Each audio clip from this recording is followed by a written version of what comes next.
we should all eat plenty of protein in the morning because according to this doctor, eating enough protein in the morning gives you good levels of energy and eliminates any feeling of hunger during the day. Well, that is false because I had plenty of protein for breakfast and I still had a sensation of hunger at some point today.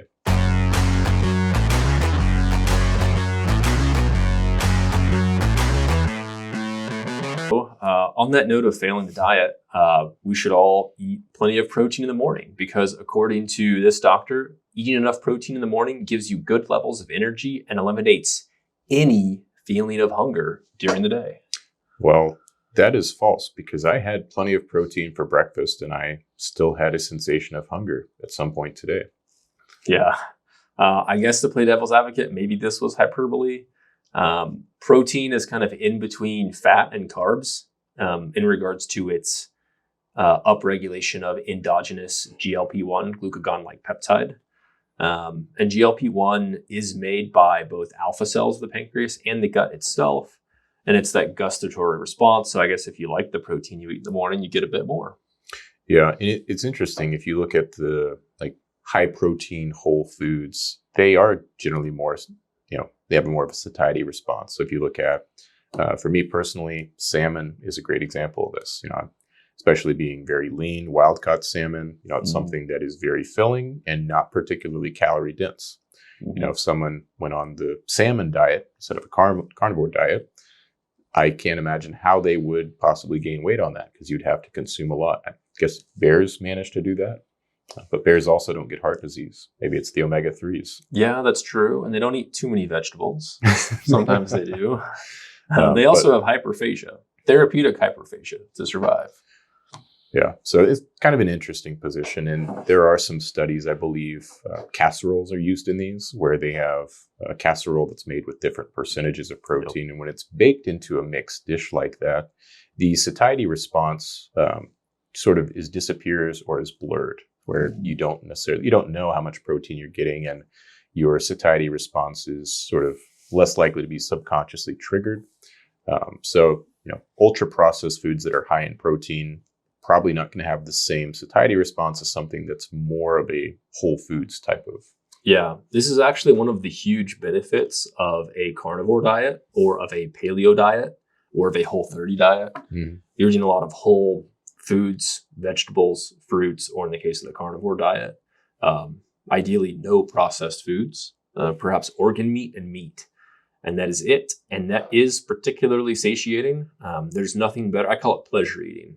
I like to sit down with perhaps, like some bison or elk or whatnot, and like a nice medium rare steak. And you can eat on that for 30 minutes and it is extremely pleasurable and nutrient dense. But you don't have to do that all the time. No. So I guess so that would be one of my recommendations. If you are doing a refeed or if you're in a caloric deficit, it's hard to beat something like that if you are someone who consumes animals. This other doctor said for lunch, I'd advise you to consume more protein than in the morning. So morning, high protein, but lunch, I guess, even higher protein. Extra high protein. What did he recommend for his food sources with a ton of protein in it? Let's see. A salad, vegetables, and germinated seeds. Those don't sound very high in protein per gram of food. I guess it would be a very large lunch. I would probably feel bloated if I was getting 40 grams of protein from those sources. Yeah. So we should note that if you are not someone who eats a lot of vegetables, if you are going on a health kick or a health phase, add them in extremely slowly. Just like and obviously don't try to teach yourself this. If you are trying to teach yourself to drink a half gallon of milk a day or a half of a fifth of whiskey a day, and again, no need to teach yourself either one of those, then you are going to add that in very slowly because your body and your gut needs to develop the enzymes to be able to metabolize it, lactase enzyme, proteases, brush border enzymes, alcohol dehydrogenase, acetaldehyde dehydrogenase. It takes a while to upregulate these enzymes. Same thing for gluten, actually. If you've been gluten-free for a really long time, you got to add it in very slowly. And the same is true of any vegetable. Yeah, and I think this is a broader principle that can be applied to other areas of life. You always want to ease into things and start slowly. Like, you're not going to go from being 100% sedentary, full tilt into CrossFit style training. And if you do, then there may be some injuries or setbacks that you incur. Mm-hmm. Same thing, like, you're not going to go out and, get off the couch and then run a marathon next weekend. So, easing into things, training smartly, incorporating things in your diet smartly. And this can be a big one with, like vegetables and fiber, because people, I'll ask people, hey, take an inventory. Do you know how much fiber you get on an average day? And a lot of times the answer is no. So they'll go back and take an inventory. And I say, now, when you find out that you're eating 15 grams of fiber per day, don't go right to 50 grams of fiber. You're not going to like me very much. You're going to be bloated and very uncomfortable, and it's not going to be a good experience. Slowly increase that intake. So that's what happened with my 4 scoops of Metamucil. I thought it was just the artificial coloring. Yeah, there's better value products out there than Metamucil. I specifically tell people psyllium husk is the same thing that's in Metamucil, but get the psyllium husk powder, not the Metamucil. It's easier on your wallet. And, if there's a choice between less or more artificial colors and sweeteners, the choice is probably going to be less. Mm-hmm. But not if it makes your life overly restrictive.